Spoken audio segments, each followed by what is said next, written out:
ने आपसे सवाल करना है। जी वो सवाल है ये बड़ा मशहूर हम बचपन से सुनते भी आ रहे हैं, मुझे भी इस बात का आइडिया है। कुरान का जो चैलेंज है, जो कि कुरान में 3 मर्तबा आया है, सूरह अल जी इसरा में आया है, जी हूद में आया है, अल बकरा में, और अल्लाह ताला ने उस चैलेंज को आहिस्ता-आहिस्ता हल्का कर दिया है। पहले कहा जी कि कुरान, फिर 10 चैप्टर्स, और फिर आखिरी चैलेंज ये है कि चलो एक चैप्टर ही कोई तुम ले आओ, जी अगर तुम सच्चे हो।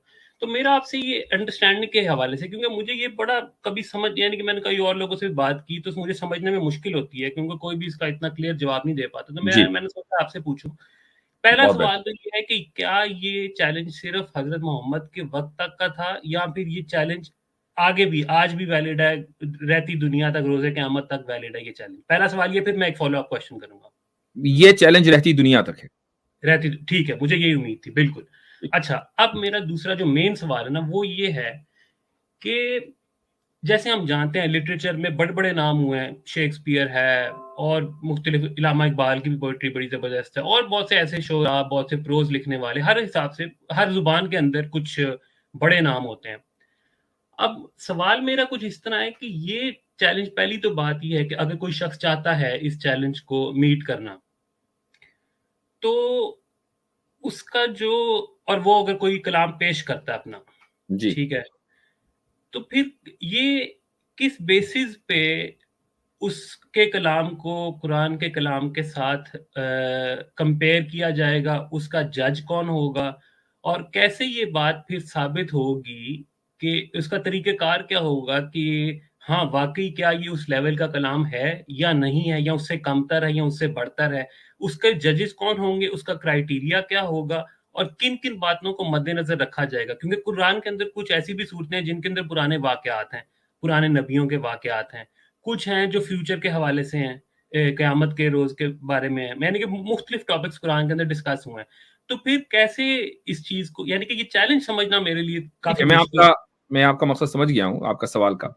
जी, देखिए, बजाय इसके कि कोई दूसरा जज बने, जी, जो आदमी खुद इस तरह का चैलेंज कबूल करता है, जी, आप उसी से पूछ लीजिए कि तुम खुद ही जज करके बता दो कि जी। तुम्हारा ये जो चैलेंज है, वो वाक़ई सही है, या तुमने जो एक्सेप्ट किया है, वो वाक़ई सही है, तुम उसमें कामयाब हो या नहीं। उसकी जो ताज़ा तरीन मिसाल है, नहीं, नहीं, वो नहीं, आप भी उनसे वाक़ई वो है। ज़्यादातरीन की तो आपने धज्जियाँ वैसे ही बिखेर दी हैं, मैं उसके तरफ नहीं, नहीं जाता। मैं ये नहीं, मेरा जज वो जाना इसलिए ज़रूरी है, ताकि लोगों को पता भी चल जाए कि जी, एक जी। आदमी ने 1 मर्तबा नहीं, 2 मर्तबा नहीं, 3 मर्तबा, बल्कि कई मर्तबा ये कहा कि भई मैंने तो कुरान की धज्जियाँ उड़ा दी, मैंने तो एक्सेप्ट कर लिया चैलेंज, और लो देखो, हाज़िर है जवाब। अब जब हमने उससे पूछा तो उसने कहा कि नहीं जी, मेरे कलाम में तो झोल हैं, तो हमें जज करने की ज़रूरत ही नहीं थी, वो खुद ही जज कर दिया उसने। जी, तो जी। अक्सर व बेशतर ऐसा ही होता है। अब आपका जो नेक्स्ट क्वेश्चन था, वो बहुत अच्छा है, और मैं इंशाअल्लाह उसको क्लियर करने की कोशिश करूँगा। देखिए, कुरान में जो 3 मर्तबा चैलेंज दिया गया, और पहले पूरे कुरान जैसी किताब लाने का चैलेंज दिया गया, उसके बाद फिर 10 आयतें, और फिर उसके बाद फिर उसको रिड्यूस करके एक सूरत कर दिया गया। ये कहा जी, कि फ़ातू बिसूरतिन मिन मिस्लिही, कि इस जैसी एक सूरत लेकर आओ, मिस्ल का लफ्ज़ आया है। तो जब आप 2 चीज़ों में रिज़ेम्बलेंस या मुशाबहत लाते हैं, तो ये ज़रूरी नहीं होता कि वो 2 चीज़ें 100% एक जैसी हों। वो किसी एक चीज़ के अंदर भी अगर उसमें वो मिलती-जुलती हैं, तो इसको कहा जाता है कि ये मिस्ल है, लफ्ज़ से मिस्ल सादिक़ आता है। उसकी एक मिसाल ले लीजिए, हम किसी को कहें कि भई तू तो मेरा शेर है, और आप कह रहे हैं किसी दोस्त को, तो ज़ाहिर है उससे मुराद ये नहीं होता कि उसके बड़े-बड़े दाँत हैं और बहुत लंबे-लंबे पंजे हैं, बल्कि उसका मकसद ये होता है कि वो बहुत बहादुर है, बहादुरी में वो शेर जैसा है, बाकी किसी चीज़ में नहीं है। जी, ऐसे ही कुरान ने जब ये कहा कि इस जैसी एक सूरत लेकर आओ, तो वो कोई एक चीज़ है कि जिसमें यानी ये कहा जा रहा है कि इसकी मुशाबहत इख्तियार कर लो, तो फिर वो चैलेंज एक्सेप्ट हो जाएगा। वो क्या है असल में, उसको समझना है। वो ये है कि आज कुरान से पहले जो भी कलाम लिखा गया है, किसी भी ज़बान में लिखा गया हो, वो या तो नसर होता था या शेर होता था। यानी ये तो प्रोज़ है या पोएट्री है। आप मेरी जी, इस बात से इत्तेफ़ाक करते हैं? जी, जी, जी। अच्छा। उसके बाद भी जो कलाम लिखा जाता है, वो या तो पोएट्री के तहत आएगा या प्रोज़ के तहत आएगा, या तो वो नसर है या शेर है। कुरान जी, को आप देखें, ना तो वो शेर है, वो नसर है। ये कुरान की एक यूनिकनेस है, और इसके बावजूद वो अपनी एलोक्वेंस में आखिरी दर्जे तक पहुंचा हुआ है कि उस जैसा कोई कलाम बड़े बड़े जो एलिमेंट हैं अरबी के वो प्रोड्यूस नहीं कर सके। अब जब कुरान, तो ये जो यूनिकनेस है, जो उसने एक यूनिक पैटर्न इस्तेमाल किया है, ये दरअसल चैलेंज की बुनियाद है कि आप कोई एक ऐसा कलाम पेश करें कि जो फिर तारीख में इससे पहले इतना यूनिक अंदाज में पेश ना किया गया हो। वो चाहे आपकी अपनी जबान में शेक्सपियर की जो लैंग्वेज है वो बहुत आला फसीह बलीग हो सकती है, लेकिन बहरहाल नसर है। इकबाल का जो कलाम है वो बहुत आला हो सकता है, लेकिन बहरहाल शेर है। गालिब का कलाम बहुत आला हो सकता है, लेकिन बहरहाल शेर है। लेकिन जो यूनिकनेस है कि न वो शेर हो ना न वो नसर हो, ये पहली मर्तबा तारीख में आया था। अब अगर आज की तारीख में कोई आदमी ये कहे कि नहीं जी मैं कलाम ऐसा बना दूंगा जो ना शेर होगा, ना नसर होगा, ना प्रोज, ना पोएट्री, तो फिर वो कुरान की कॉपी हो जाएगी, इसको प्लेजरिज्म बोलेंगे। तो ये दरअसल मेरे एतबार से, ये मेरा एनालिसिस है कि ये वो दरअसल मेयार है कि जिसकी बुनियाद पर कुरान ने चैलेंज दिया है। अच्छा, चले इस पे देखें, आपने प्रोज और पोएट्री की मिसाल दी, तो कुरान के अंदर कुछ सूरतें तो हैं जो कि बिल्कुल पोएटिक हैं, उनके अंदर हमें पोएटिक होना, रिदम। स्टॉइक भाई, पोएटिक होना एक अलग चीज है और एक है पोएट्री। जो उसकी वजह ये कि कुरान अरबी में है, तो जाहिर है कि आप अरबी की पोएट्री के जो उसूल हैं उनको देखेंगे ना, कि जी जी अरबी जबान में जो पोएट्री होती है उसका वजन के ऊपर होना जरूरी है, कि उसके औजान होते हैं, ये वजन है, ये वजन है, ये वजन, कई सारे औजान है, उसको जी बाकायदे एक साइंस बोला जाता है, इल्मुल उरूज। जी तो बिल्कुल। अगर वो सूरतें जो हैं औजान के ऊपर हैं, जितनी भी आयतें हैं, तो कहा जाएगा पोएट्री है, लेकिन वो जी औजान उसमें नहीं पाए जाते। नहीं, लेकिन मुफ्ती साहब, आप जानते होंगे कि जो जो कुरैश के कुछ लोग थे, या जो जो उस वक़्त के जो ना मानने वाले लोग थे, उन्होंने ये ख़ास तौर पे शुरू का जो आपको पता है, शुरू की जो सूरतें हैं, वो ज़्यादा उनमें आपको लगता है, मतलब मैं तो ख़ैर अरब नहीं हूँ, तो मैं इतना नहीं इस पे बारे में बात कर सकता, लेकिन उनमें हमें जो नॉर्मल शेर व शायरी के अंदर हमें जो वज़न और जो रिदम नज़र आता है, वो हमें उन सूरतों में नज़र आता है। जैसे 30वें पारे की काफ़ी सारी सूरतें हैं। तो लोगों ने ये इल्ज़ाम लगाया हज़रत मोहम्मद पे कि जैसे ये कोई शायर है। तो इसका हम्म, मतलब है कि वो लोग इसको शायरी ले रहे थे। हाँ, कुछ नहीं, सूरतें मैं मानता हूँ जो कि प्रोज़ हैं, बिल्कुल इसमें कोई वो नहीं है। तो जी अगर जी अगर मेरा सवाल सुन लीजिए, जी आपने उसकी मिसाल दी, तो अब ये चैलेंज फाइनली ये है कि एक चैप्टर भी कोई ऐसा ले आओ, एक चैप्टर। तो जी अब ये तो जो चैलेंज करने वाला है, उसकी मर्ज़ी है ना कि वो कोई पोएटिक चैप्टर चूज़ करे, या फिर वो जैसे सूरह बकरा है, उसके अंदर तो सेंटेंसेस हैं लंबे-लंबे, कोई इसमें वो मतलब कई जगह है भी, कई जगह नहीं भी। तो वो तो उसकी मर्ज़ी होगी चैलेंज करने वाले की। तो फिर आप इसको एज़ अ मजमूई कलाम, यानी कि मजमूई कुरान जो मुसहफ़ है, वो तो एक कॉम्बिनेशन है, लेकिन जो इंडिविजुअल चैप्टर्स हैं, उनको तो हम कैटेगराइज़ कर सकते हैं कि ये पोएटिक टाइप ऑफ चैप्टर है और ये प्रोज़ टाइप चैप्टर है। मैंने मैंने जैसे पहले कहा कि पोएटिक टाइप होना एक अलग चीज है और पोएट्री होना एक अलग चीज है। चूंकि वो पोएटिक टाइप है, इसलिए कुछ लोगों को ये इल्जाम लगाने में कोई देरी नहीं लगी कि भाई ये शेर है। लेकिन अगर आप खुद अहले मक्का की, मुशरिकीन मक्का की शहादत देखें, तो उसमें एक शख्स था, जब वो रसूलुल्लाह सल्लल्लाहु अलैहि वसल्लम के पास आया, तो आप सल्लल्लाहु अलैहि वसल्लम ने सूरह वाक़िया उसको पढ़कर सुनाई। तो वो वापस गया और वो मक्का के सरदारों में से था। उसने जाकर ये कहा कि भाई देखो ऐसा है, मैं मोहम्मद सल्लल्लाहु अलैहि वसल्लम के पास से आ रहा हूँ, अभी इसने इस्लाम कबूल नहीं किया। तो उसने कहा कि बखुदा वो कलाम ना तो शायर का कलाम है, ना तो शेर है, ना वो किसी काहिन का ही सूद शेर का कलाम है, वो कुछ और ही है। इसलिए मैं तो तुमको तरगीब देता हूं कि जो वो कह रहे हैं मान लो। तो अबू जहल वगैरह ने फौरन उसको शश कर दिया, तो इसे बात आगे नहीं बढ़ सकी। तो ऐसा नहीं है कि मुशरिकीन जो है, जो इल्जाम लगाते थे, वो उसको जस्टिफाई करते थे। तो ये जो मैंने आपको बताया कि जो यूनिकनेस है कुरान की, उसके एतबार से अगर कोई आज कलाम पेश कर दे कि वो ऐसा कलाम पेश करे कि उस जैसा कोई कलाम पहले पेश ना किया गया हो और फसाहत व बलागत में वो आला तरीन हो, लेकिन अगर वो ये कहेगा कि नहीं मैं ऐसा कलाम लाऊंगा जो ना पोइट्री होगी ना प्रोज होगा, तो वो कुरान का प्लेजरिज्म हो गया। अब होता क्या है कि बहुत से जो मुल्हिदीन हैं, अपोस्टेट्स हैं, खुसूसन अरबों में भी और सचवाला टाइप के, जो कि बहुत बात जानते हैं, तो जब वो कुरान करीम का चैलेंज एक्सेप्ट करने का ढोंग करते हैं, तो वो क्या करते हैं कि पूरा का पूरा प्लेजराइज कर देते हैं, जू का तू। जी, अब जी, मिसाल जी। के तौर पर कुरान आपको मालूम ही होगा कि भाई अलकारिया तुम अलकारिया वमा अदराका मलकारिया, ठीक है। जी, जी, जी, अब उसके बिल्कुल। मुकाबले में क्या सूरत बनी? अल कोविड मल कोविद वमा अदराका मल कोविद। इसमें कौन सा आपने क्या क्या उखाड़ लिया? इसमें कुछ भी नहीं। जी, अच्छा, ये कोई नया तरीका नहीं है। आप देखें, जिस मुसैलमा को हम मुसैलमा कज़्ज़ाब कहते हैं, सबसे पहले तो उसने चैलेंज का एक्सेप्ट करने की कोशिश की थी ना, उसने कहा था कि मैं सूरत बनाऊंगा। उसने कहा अलफील मलफील वमा अदराका मलफील, हाथी तुम क्या जानो हाथी क्या है। तो भाई इसमें कौन सी नई यूनिक चीज हो गई है, हाथी तो सब जानते हैं कि हाथी क्या जी। होता है। तो पॉइंट ये है कि कुरान का फिर प्लेजरिज्म होने लगता है, और यही बुनियादी गलती है कि आप जिस चीज का चैलेंज एक्सेप्ट कर रहे हैं उसी का फिर प्लेजरिज्म भी कर रहे हैं। अच्छा, चलिए ये आपका पॉइंट अच्छा आ गया, मैं एग्री करता हूँ ये प्लेजरिज्म वाले पॉइंट से। लेकिन मेरा सवाल फिर एक और है, देखें कोई भी जो अच्छा शायर है या कोई भी अच्छा नसर निगार है, उस जैसा कलाम और कोई वैसे भी नहीं ला सकता। लिटरेचर में यही होता है कि अगर एक नई चीज, नॉवल का मतलब ही नई चीज होती है, तो हाँ, जब कोई एक फिक्शन नॉवल लिखता है तो वो भी ये कह सकता है कि इस जैसी कोई चीज और नहीं बंदा ला सकता, क्योंकि ये मैं एक पहले ही कह चुका यूनिकनेस हूं। है। जी, आप सही कह ये रहे हैं, मैं पहले ही कह चुका हूं कि हाँ जी। मुराद ये नहीं है कि आप उसके बिल्कुल उस लेवल पर ले जाएं वर्ड टू वर्ड, वो तो आप कभी जी, कर ही नहीं सकते, वो पॉसिबल नहीं है, लेकिन लेकिन फिर ये मिसिल का चैलेंज सुपरफ्लुअस हो गया ना, फिर ये चैलेंज का मकसद ही नहीं। नहीं समझ आता मुझे तो। नहीं, मैं आपको बता रहा हूं ना, मैंने आपको अभी बताया कि जब कुरान ये कहता है कि इस जैसी सूरत लाएं, और मैंने एक मिसाल भी दी शेर की और इंसान की, तो उसमें सब हर चीज के अंदर मुमासलत जरूरी नहीं है।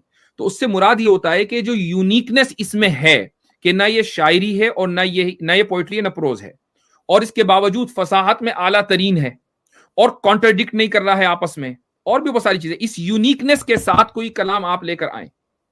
अब आपको मैं एक मिसाल देता हूं, बल्कि अभी तक की जितनी भी मिसालें वो हमारे सामने हैं जो मशहूर हुई। मिसाल के तौर पर एक अरब है, उसने कुछ सूरतें बनाई हैं, मुल्हिद है वो तो, या ईसाई है, तो उसने सूरतें बनाई, उसमें बज़ाहिर आपको कोई गलती नजर नहीं आएगी ग्रामेटिकल, वो ठीक है, ग्रामर की कोई गलती नहीं है वहां पर। ये ऐसा नहीं है कि अरब कोई भी बात कहेगा तो उसमें ग्रामर की गलती होगी, वो एक अलग बात मसला है। लेकिन वो कलाम अपने आप से नहीं, कहने वाले से कॉन्ट्रडिक्ट कर रहा है। भाई वो ये कहता है कि मैं मुर्तद हूं, मैं खुदा को नहीं मानता, लेकिन पूरा कलाम खुदा की तरफ से, तो फिर वो सच्चा कहां रहा, वो तो कॉन्ट्रडिक्ट कर गया ना। तो यानी इन तमाम पहलुओं से आप उसको देखेंगे। जी। अच्छा, चले ठीक है, मैं आपका जवाब ऑन फेस वैल्यू लेता हूँ, लेकिन मैं फिर भी मुझे I am not, I mean to be honest, I am not 100% clear. उसकी वजह ये है कि फिर जो मैंने आपसे शुरू में पूछा था कि इसका जज कौन होगा, क्या इसका जज मुसलमान होंगे, क्या इसका जज कोई पैनल होगा, क्या इसके जज एक कमेटी होगी मुस्लिम नॉन मुस्लिम की मिसाल कंबाइंड, के देखिए तौर पर अगर ये कलाम क्राइटेरिया अरबी जबान यूनियन में तो है, मुझे आना है ना। जी, अगर ये कलाम जो भी सामने वाला पेश कर रहा है अरबी जबान में है, तो अरबी जबान बोलने वाले या समझने वाले सिर्फ मुसलमान तो नहीं है, एक बड़ा परसेंटेज जी जी अरब दुनिया में ईसाइयों का है, जी और दूसरे मजहबों के मानने वालों का भी है, यहूदी भी कुछ अरबी जानते हैं, जी और जो पुराने कुछ मजाहिब हैं उसके चंद लोग रह गए हैं, लेकिन बहरहाल ये कि वो हैं। लेकिन ईसाई बड़ी तादाद में, आप लेबनान में चले जाएं, आप इजिप्ट में चले जाएं, आप सीरिया में चले जाएं, इराक में हैं, तो और ये बड़े बड़े अदीब भी गुजरे हैं अरबी के, तो ऐसा नहीं है। जी और बल्कि आप देखें, जिस किताब का मैंने हवाला दिया था डिबेट में सचिवालय के साथ, ताहा हुसैन, तो ताहा जी हुसैन कोई कट्टर मुसलमान नहीं था, वो तो बहुत ज्यादा लिबरल इंसान था कि उसको वहां के लोगों ने बहुत ज्यादा क्रिटिसाइज किया, लेकिन कुरान करीम की अदब के या उसके लिटरेचर के खिलाफ वो कोई मुकदमा कायम नहीं कर सका। तो दुनिया में इस तरह के लोग आज भी हैं। तो नजीब महफूज, उसके बारे में कहा जाता है कि वो तो तकरीबन अपोस्टेट ही था, उसको तो नोबेल प्राइज मिला है, जबरदस्त अदीब था। तो ऐसे लोग हैं, वो लोग सामने आएंगे, वो बताएंगे कि हाँ जी ये जो चैलेंज के को ये पूरा कर रहा है। नहीं मुफ्ती साहब, आप सॉरी, मैं शायद अपना सवाल नहीं सही समझा पाया। मेरा सवाल ये था कि उसका जज, उसका पैनल बनेगा मुसलमान, क्योंकि मुसलमान के तौर पे तो एज अ बिलीवर तो ये बात सोचना भी मुहाल है ना कि कोई और इसके लेवल का कलाम हो सकता है। तो मैं ये कह रहा हूँ कि न्यूट्रलिटी का तकाजा फिर क्या होगा, वो कैसे एक पैनल या कोई ऐसे लोग होंगे जो कि ये इस बात का फैसला कर सकें, क्योंकि बहुत सी मरतबा तो देखिए, जब कोई चीज आप उसको इवेल्युएट करते हैं ना, तो उसके स्टेजेस होते हैं। अब जी मान लें कि हमारे यहाँ का एक छोटे दर्जे का स्कॉलर है जो जी कम लेवल की अरबी जानता है, यानी उसकी नेटिव लैंग्वेज अरबी नहीं है। जी इस तरह की सूरतों को तो वही उसी में गलती निकाल देता है। अब देखिए, मैं कोई अरब नहीं हूँ, यानी मैं नेटिव अरब नहीं हूँ, मैंने अरबी जबान सीखी है, पढ़ी है, मैं अरबी जबान पढ़ाता हूँ, लेकिन बहरहाल मैं अरब के मुकाबले में, जो पढ़े लिखे अरब हैं उनके मुकाबले में मेरी अरबी शायद 10% भी ना हो। अब अगर मैं इस तरह की चीजों को देखकर बहुत आसानी के साथ पिन पॉइंट कर सकता हूं कि यार इसमें तो ये गड़बड़ है, ये गड़बड़ है, जी और ये रूल की खिलाफ वर्जी है, तो वो आगे जो एक हाई लेवल का पैनल होगा, वहां तो वो चीज जब पहुंचेगी ना, जब वो नीचे से अब ये कि नीचे वाले लोगों ने उसको उसके सामने हथियार डाल दिए कि यार इसका मुकाबला नहीं कर पा रहे हैं हम, इसका क्या जवाब दें, अब वो आगे जाएगी। अब मैं होता समझ क्या है गया। कि निचली सतह के लोग हैं वही उसको उसका ऑपरेशन कर देते हैं, तो आगे के नहीं लोग क्यों देखेंगे उसको? नहीं, वो ठीक है, मैं आपकी बात समझ गया, लेकिन मैं किसी स्पेसिफिक सूरत या किसी स्पेसिफिक इंसान के बारे में तो बात ही नहीं कर रहा था। मैं तो बात कर रहा हूँ कि इसका फ्रेमवर्क, इसका इसका फंडामेंटल इसका फ्रेमवर्क कोई क्या होगा? फ्रेमवर्क इसलिए नहीं है मेरे भाई कि सामने कोई चीज आएगी तो फ्रेमवर्क होगा ना। जब नहीं, वो चीज ये आती ज़रूरी ही नहीं उस स्टैंडर्ड की लाएं तो। नहीं, नहीं, देखें, रूल ऑफ द गेम पहले तय होते हैं, अभी ज़रूरी नहीं कि टीमें तैयार हों। पहले हम्म। रूल्स तय होंगे, उसके बाद फिर देखा जाएगा कि कौन-सी टीमें खेलने वाली हैं। तो रूल्स तो आप पहले बता सकते हैं हमें। नहीं, देखिए अरबी जबान किसी मजहब की इजारादारी नहीं है। कोई भी मजहब का आदमी अरबी जबान सीख सकता है और बहुत सारे लोग हैं। तो मसलन ईसाई इतनी बड़ी तादाद में हैं जो इस्लाम से बिल्कुल भी मुत्तफिक नहीं है, तो जी। वही कम से कम ये काम कर लें और वो अपनी कमेटी बनाकर ये ऐलान कर दें कि भाई हमने तो कुरान के इस चैलेंज को एक्सेप्ट कर लिया और उसका जवाब भी दे दिया, और मुसलमान आजिज आ जाएं उसका जवाब देने से, तो खुद ब खुद गेम आप जीत गए। यानी तो सामने वाले का मुसलमानों आजिज आना भी तो जरूरी है ना।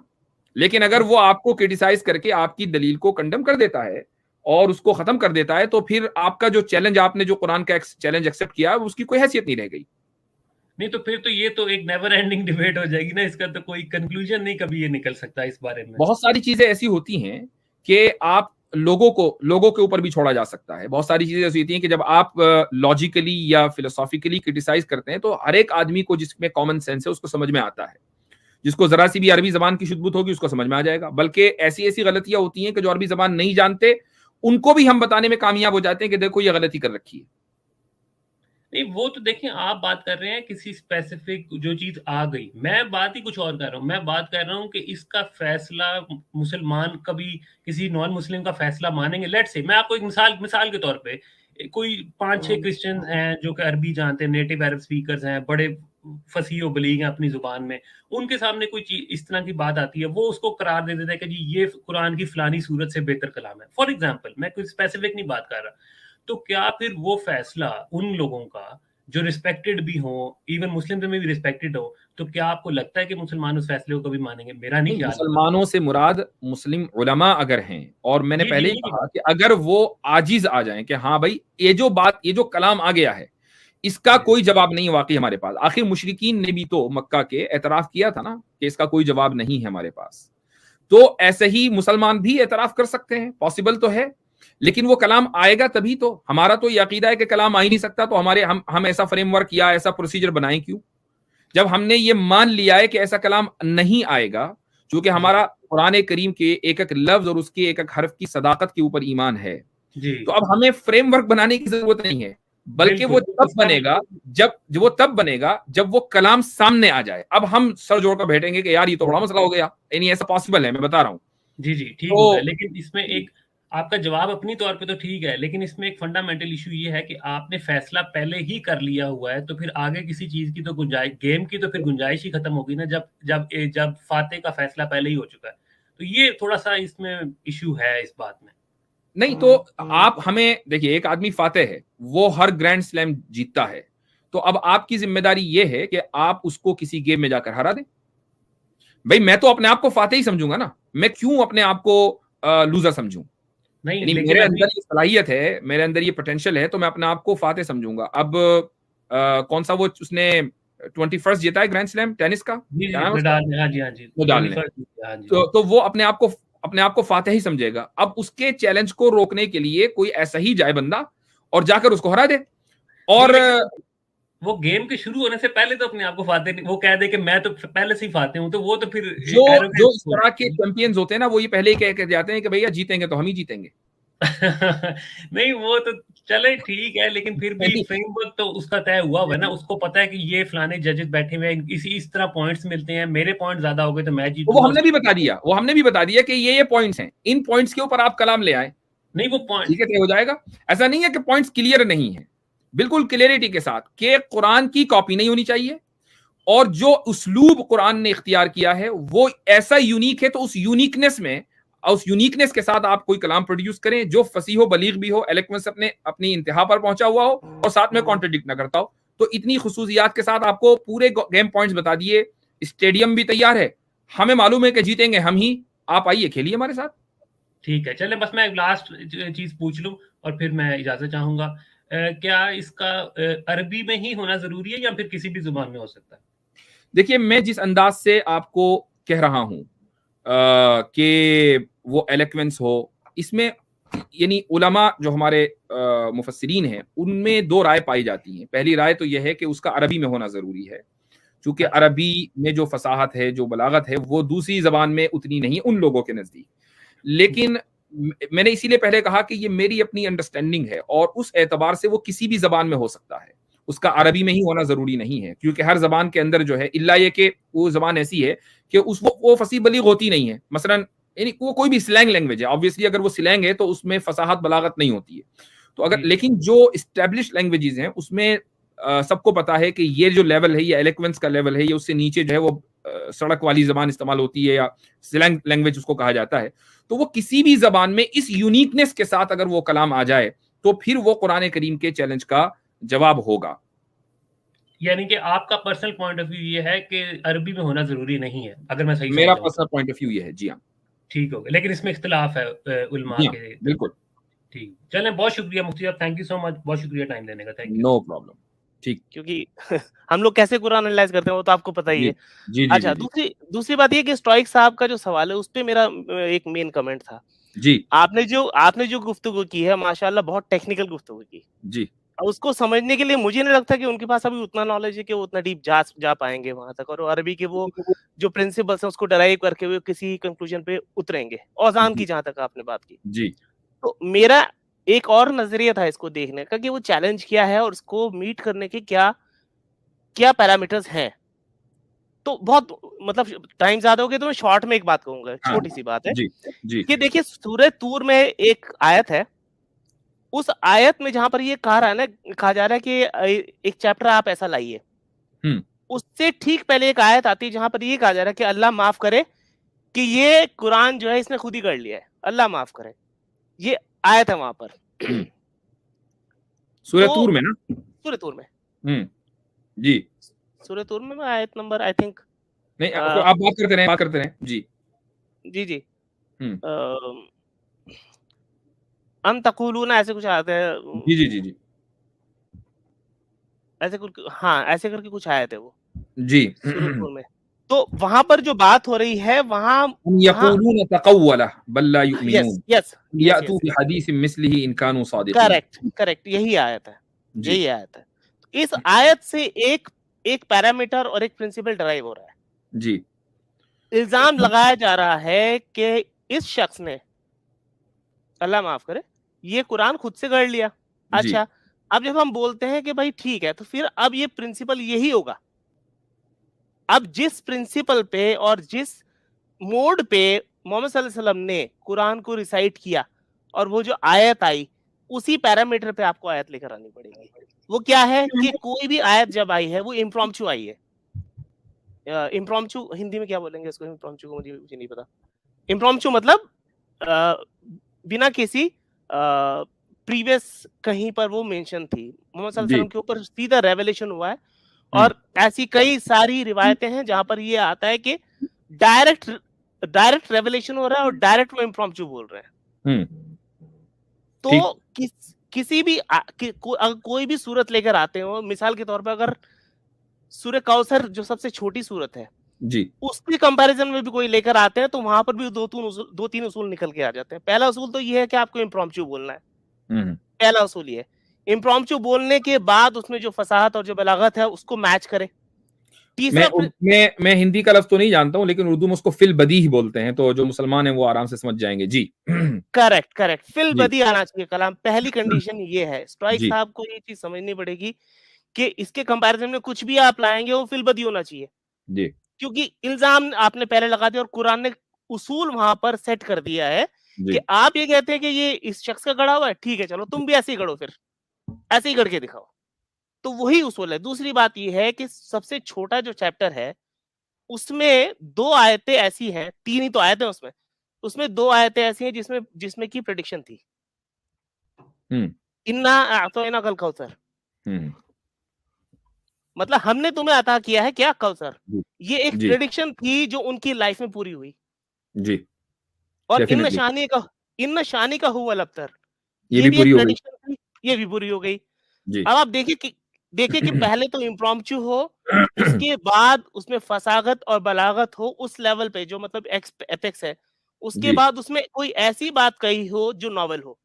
जी अगर बिल्कुल। कोई ये 3 आपने पैरामीटर्स हैं। आपने जो पॉइंट्स उठाए हैं वो बहुत जबरदस्त उठाए हैं, और ये मैं समझता हूँ कि हम जो जितने भी लोग देख रहे हैं उनको आप समझने इसको में समराइज कर दीजिए, आप समराइज कर दीजिए इसको जो मैंने कहा है। नहीं, मैं समझता हूँ कि आपकी बात बिल्कुल वाज़ेह है।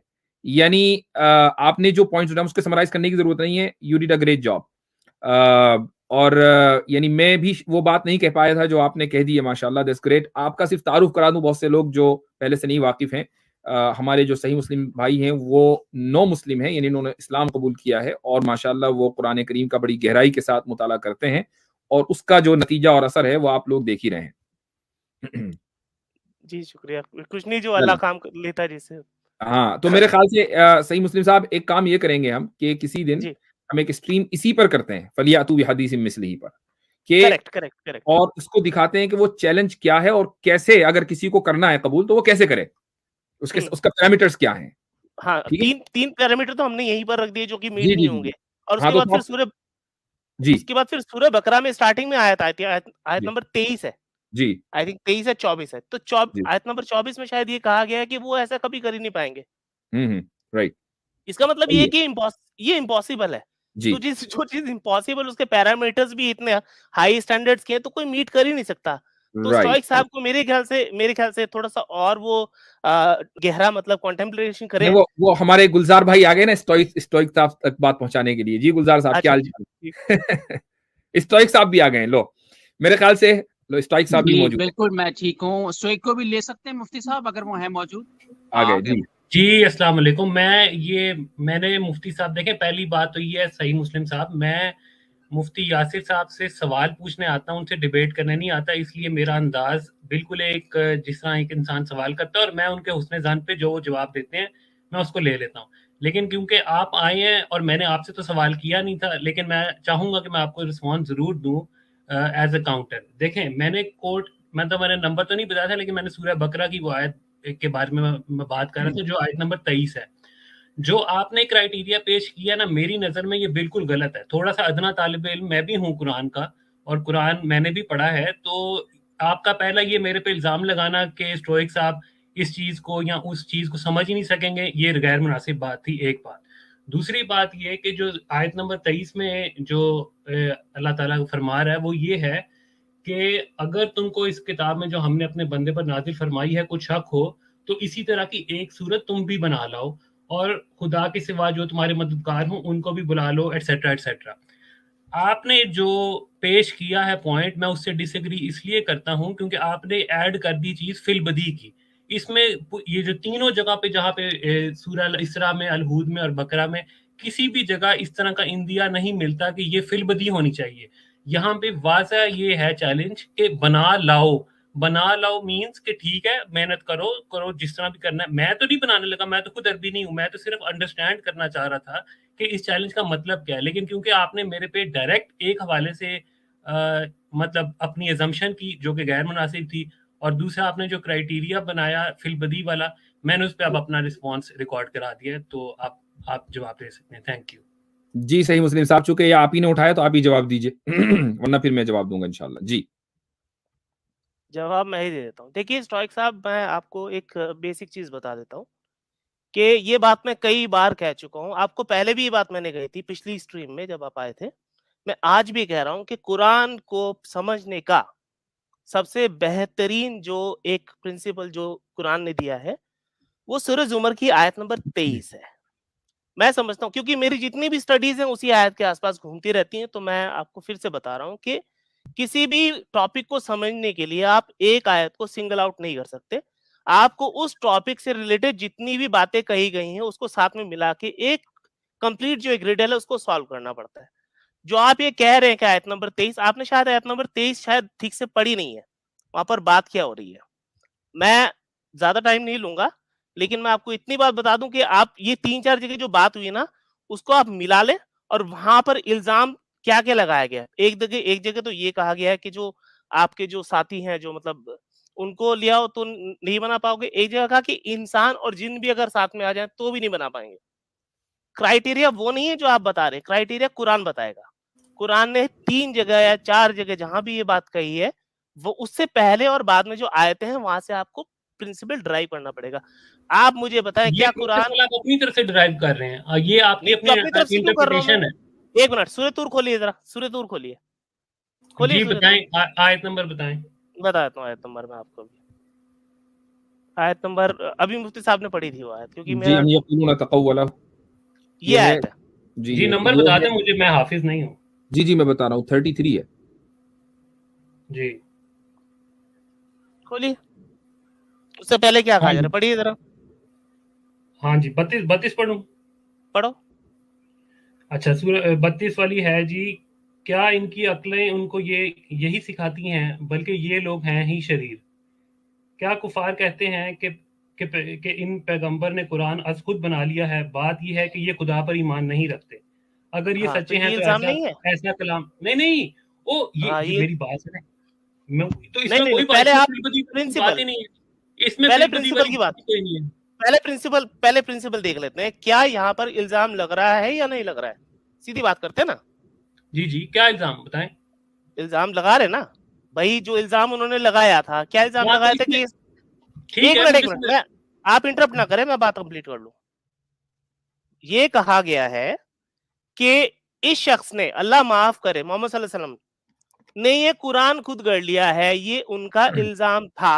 ये रिकॉर्ड है, ब्लैक एंड व्हाइट अक्षरों में लिखा हुआ है, आपको ये नहीं अल्लाह पढ़ना तो अल्लाह माफ करे नहीं, अगर आपने टेक्स्ट पे जाना अल्लाह माफ करे कहाँ लिखा हुआ है, जरा बताएं। नहीं वो नहीं वो स्टोइक साहब वो तो अपने एतबार से कह रहे हैं। अल्लाह माफ करे नहीं, ये अपनी तरफ से ऐड कर रहे हैं ना, फिर ये भी बताएं ना, फिर दलील मुफ्ती नहीं, साहब आप वो अपने अकीदे के एतबार से कह रहे हैं, वो अपने अकीदे के एतबार से कह रहे अकीदे हैं को यहाँ पे करना जरूरी, हमें कोई शक ही नहीं है इनके अकीदे पे। ये तो कुरान कोट कर रहे हैं ना। जब आप कुरान नमाज में भी पढ़ेंगे तो आप ये नहीं कहेंगे कि अल्लाह माफ करिए, ये कुरान में लिखा हुआ है। कुरान की आयत उस तरह प्रेजेंट करें हम जो लिखी हुई है। एक मिनट स्ट्राइक साहब, हम मोहम्मद सल्लल्लाहु अलैहि वसल्लम की शान में कोई भी ऐसी बात नहीं कहते हैं जो कि मतलब यानी कि मैनर्स आप में ना शर्मा हो, रहे हैं कुरान मैनर्स कोट में ना करने हो। से। अजीब मुस्लिम मैं है।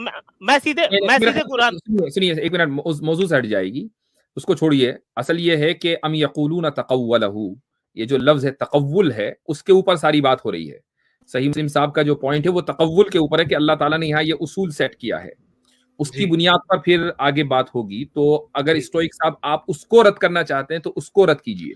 जी मैंने रद्द कर दिया ना कि इन्होंने जो मुकदमा पेश किया है वो जी इनकी अपनी अंडरस्टैंडिंग तो हो सकती है, लेकिन इसका माखज कुरान खुद नहीं है। क्यों? जो इन्होंने आयत पेश की, मैं उसी को लेके आगे चलता हूँ।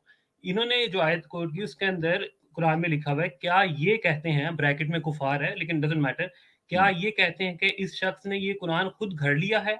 असल बात ये है कि ये ईमान नहीं लाना चाहते, ये लिखा हुआ है। इसके अंदर ना कोई फिलबदी वाली बात है। मैं आपको एक बताता हूँ एक चीज। क्या कुरान सारा का सारा एक वक्त में आया? नहीं, डिफरेंट स्टेजेस में आया है। तो जो कुरान पहले आ चुका हुआ था, कुरान तो उसको भी अपने चैलेंज में शामिल कर रहा है। तो इनकी बात तो इनवैलिड हो जाती है कि फिल बदी बोलेंगे तो तभी वो चैलेंज होगा। कोई बात, मैंने मुफ्ती साहब से अपनी अंडरस्टैंडिंग के लिए ये सवाल पूछा था, मेरा मकसद कोई डिबेट करना नहीं था। लेकिन जो आप नई चीज इसमें ऐड कर दी है, मेरे ख्याल से वो बिल्कुल भी it doesn't stand on its legs. ये अगेन मेरा व्यू है, you might disagree with it, that's absolutely fine. No have you completed, then I will rebut on this. जी प्लीज गो ऑन जी। Okay fine. देखिए ऐसा है क्या strike साहब, वहां पर क्लियर कट इल्जाम तो लगा है, ब्लैक एंड व्हाइट अक्षरों में लगा है। आप नहीं मानना चाहते मत माने, मैंने तो इल्जाम लगा इल्जाम है। से और डिसएग्री नहीं किया, मैं तो एक मान मिनट रहा हूँ इल्जाम लगा प्लीज है। Don't interrupt when I am talking, please don't interrupt but when you are you were talking. You are when you were misrepresenting. जब आप नहीं मुझे एक मिनट दोनों लोगों से कहूंगा। आप मेरे ख्याल से या तो मुझे रेफरी बना ले, वो ज्यादा बेहतर रहेगा, ठीक है? जी आपको बता रहे थे। मैं अपना पॉइंट ऑफ व्यू में दे चुका हूं कि मेरे नजदीक मिसल के माना क्या है। जी सही मुस्लिम साहब ने एक नया पॉइंट ऐड किया है तकव्वला का। तो अब सही मुस्लिम साहब को आप मौका दें, वो थोड़ा सा डिफेंड कर लें अपने इस पॉइंट को। स्टोइक साहब, मैं आपसे गुजारिश करूंगा कि आप थोड़ा सा उनको सुन लें, आपकी बात आ गई। सही मुस्लिम साहब जब मेरे हवाले से बात करें तो मुझे मिस रिप्रेजेंट ना करें, अपना पॉइंट ऑफ व्यू रखें, मुझे मिस रिप्रेजेंट ना करें। चले ठीक है, आपने वो बात कह दी है। अब बात तकव्वला की हो रही है कि उन्होंने एक उसूल कुरान से साबित किया है, तो सही मुस्लिम साहब को मौका दें तो कि वो साबित करें उसको। जी मैं तो सिर्फ इतनी बात कह रहा हूँ कि उसमें सीधा सीधा जो है इल्जाम लगाया गया है एक शख्सियत के ऊपर कि इसने कुरान गढ़ लिया है, यही जी कहा जा रहा है वहां पर।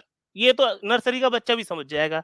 अब मैं ये कह रहा हूं कि जब ये इल्जाम लगाया गया है तो इस इल्जाम के ऊपर ही बात होगी कि नहीं होगी? बात तो आपको करनी पड़ेगी। आप पहले हमारे ऊपर जो इल्जाम लगाया है उस इल्जाम पर खड़े होते हैं कि ये किताब जो है मोहम्मद सल्लल्लाहु अलैहि वसल्लम का लिखा हुआ है। अब पहला उसूल यही होगा, उसके बाद सारी बातें होंगी। इस जब तक ये क्लियर नहीं करोगे हम आगे बात नहीं करेंगे। और आपका जो पूरा का पूरा जो मुकदमा आप लेकर आए थे वो धड़ाम से गिर गया है, क्योंकि हमने दीवार खड़ी कर दी। अब आप पहले तो ये साबित करें कि ये किताब इंसान की लिखी हुई है, और उसके लिए मैंने आपको 2 पैरामीटर और दिए हैं। सबसे छोटी जो सूरत है सूरह कौसर, उसमें 2 प्रेडिक्शंस हैं, 2 प्रेडिक्शंस हैं। आप एक काम करें, किसी को भी ले आए, दुनिया में कोई भी हो, उसे बोलें कि एक सूरत ऐसी बनाए जिसमें प्रेडिक्शंस हो, और वो प्रेडिक्शन लाइफ टाइम में उसी शख्स के पूरी होनी चाहिए, और उसके बाद वो एक्वेलेंस जो है कुरान की जो एलोक्वेंट जो स्टाइल है उसमें एपेक्स पर जाए। ये मैंने रख दिया है। और इसके बाद फिर भी मेरा कहना यही है कि आप सबसे पहले ये साबित करेंगे कि ये किताब इंसान की लिखी हुई है। इस पे बात करना चाहते हैं तो अलग से बात कर लेंगे, क्योंकि मेरे पास बहुत पॉइंट है, बहुत लंबी रिसर्च है मेरी, मैं उस पर भी नहीं जाना चाहता। Thank मेरे you. ख्याल से अच्छा, नहीं मैं इसका रिस्पॉन्स कर दूं। देखें, मैं I am very sorry to say, आपका जो अंदाज है उसके अंदर तहकीर है। मैं किसी ऐसे शख्स के बात बिल्कुल नहीं कर सकता जिसके अंदाज के अंदर ही दूसरे इंसान के लिए तहकीर हो। मैंने आपसे जो बात अगर मैं कभी करूंगा भी तो मैं तब करूंगा जब आप एक न्यूट्रल अंदाज में बगैर मुझे तहकीर का निशाना बनाए हुए बात कर सकें। मैं मुफ्ती साहब को, मुफ्ती यासिर साहब को इसलिए पसंद करता हूँ, ये अच्छे तरीके से तहकीर क्या बात होती करते है? हैं, मुझे इसका अंदाज, उनका इंसल्ट, वो अंदाज कह रहे हैं कि आपके अंदाज में इंसल्ट है, वो ये कह रहे हैं। Please तहकीर। quote me where, और please quote ji me in what words I have insulted ji you, ji ji black and इसलिए white. Please quote me. क्योंकि जी पहले आपने मुझे मिसरिप्रेजेंट किया, आपने फिर अपना जुमला चेंज किया, आपने कहा ये इल्जाम लगाता, आपने मुझे भी उस अंडरस्टैंडिंग में शामिल कर दिया जैसे मैं कोई छोटा बच्चा हूँ 2 साल का और मुझे बात समझ ही नहीं आई। मुझे भी नजर आ रहा है, मैं भी पढ़ सकता हूँ, मैं भी उर्दू में इतनी उर्दू मुझे भी आती है कि मैं कुरान के उर्दू तर्जुमे को अच्छी तरीके से पढ़ सकूं, समझ सकूं। दूसरी बात जो आपने बात की कि मैंने आपने दीवार बना दी और मैं कुछ बनाने आया था, अगेन आपने मिसअंडरस्टैंड किया। मैं इस चैलेंज को अंडरस्टैंड करना चाह रहा था। मैं तो अरबी भी नहीं हूं, मैंने तो कभी दावा भी नहीं किया कि मैं इस तरह का कोई कलाम लिख सकता हूं, बट द चलिए, पॉइंट मेरे ख्याल से मैं उस चैलेंज को अंडरस्टैंड करने आया था। जो आपने मुझे पर्सनल मेरे पे टैक्स किए, इसलिए मैं को मजीद इस बारे में देखिए बात नहीं स्ट्राइक मैंने। भाई, अलबत्ता स्ट्राइक भाई एक मिनट, मुफ्ती साहब मैं क्लोजिंग स्टेटमेंट देता जो हूं, उसके बेस बाद बनाई थी उसको मैं भी कह सकता हूँ स्ट्राइक मैंने भाई, उसकी धज्जियां उड़ा दी हैं, ये स्ट्राइक कर भाई, दिया, लेकिन मैं उस तरह की जुबान इस्तेमाल करने का कायल नहीं हूँ। स्ट्राइक भाई सुनिए मेरी बात। पहली बात तो ये है कि हाँ, मैं ये मानता हूं कि मेरा अंदाज थोड़ा सा लाउड हो सकता है, लेकिन मैं आपको एक चीज क्लियर कट बता दूं अपने बारे में बता रहा हूं।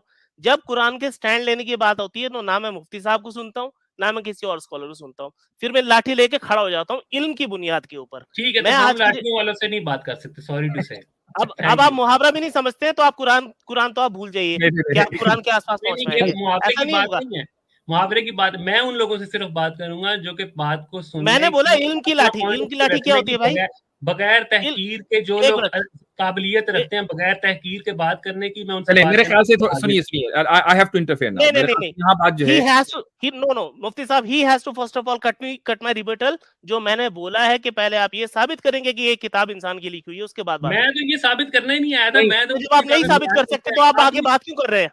तो जब आप आपने साबित नहीं कर assumptions सकते, कर ली ना, जब आपके अंदर एक मिनट भाई, जब आपके अंदर ये कॉम्पिटेंसी नहीं है, ये जब मसला आपके मुफ्ती साहब जो है, एक मिनट, जब नहीं, आपके अंदर कॉम्पिटेंसी नहीं है मुझसे बात करने की, तो आप किस किस किस हैसियत से आ रहे हैं मेरे ओके पास? ओके, एक मिनट रुक जाइए। अब सब लोग खामोश हो जाए प्लीज प्लीज प्लीज प्लीज। ये मैं सब लोगों से गुजारिश करूंगा कि दोनों पार्टी से देखें। मैं समझता हूं कि थोड़ा सा यहाँ मिसकम्युनिकेशन तो नहीं कहूंगा मैं, लेकिन ये एक मिसअंडरस्टैंडिंग हो गई है। और वो ये कि हमारे सही मुस्लिम भाई की उनका एक अंदाज है। देखिए, हमारा वो जिस इलाके से आते हैं ना, मैं भी उसी इलाके से आता हूँ, तो हमारे यहाँ जो गाँव के जो थोड़ा सा अंदाज होता है ना, वो इस तरह का होता है। स्टोइक साहब जैसे अगर आप पंजाब के कुछ इलाकों के लोगों के अंदाज गुफ्तगू देखेंगे ना, तो वो अलग अंदाज का होगा, तो आप उनके अंदाज को माइंड ना करें। और मैं इंशाल्लाह हम ऐसा कर लेते हैं कि इस मौजू के ऊपर मेरी तरफ से तो जवाब आ गया है कि मेरे नजदीक मिसल से मुराद क्या है उस चैलेंज का। इसलिए मुझे उसको आपने समझ लिया या माना नहीं माना वो एक अलग मसला है, बहरहाल उसको डिफेंड करने की और दोबारा रिपीट करने की जरूरत नहीं है। लेकिन इंशाल्लाह एक अलग से स्ट्रीम रख लेते हैं, चाहे आप उसमें तशरीफ लाएं स्टोइक भाई या ना आए, वो एक अलग मसला है, लेकिन बहरहाल वो आपकी नजर से गुजर जाएगी। उसके बाद अगर कोई क्वेश्चंस हो तो फिर आप जरूर तशरीफ लाइएगा, उस पर बात की जा सकती है। मैं पॉइंट अपना एक आखिरी मतलब मैं इजाजत लूंगा, मैं सिर्फ क्लैरिफाई कर दूं। मैं आपसे कुरान के इस चैलेंज को अंडरस्टैंड करने आया था।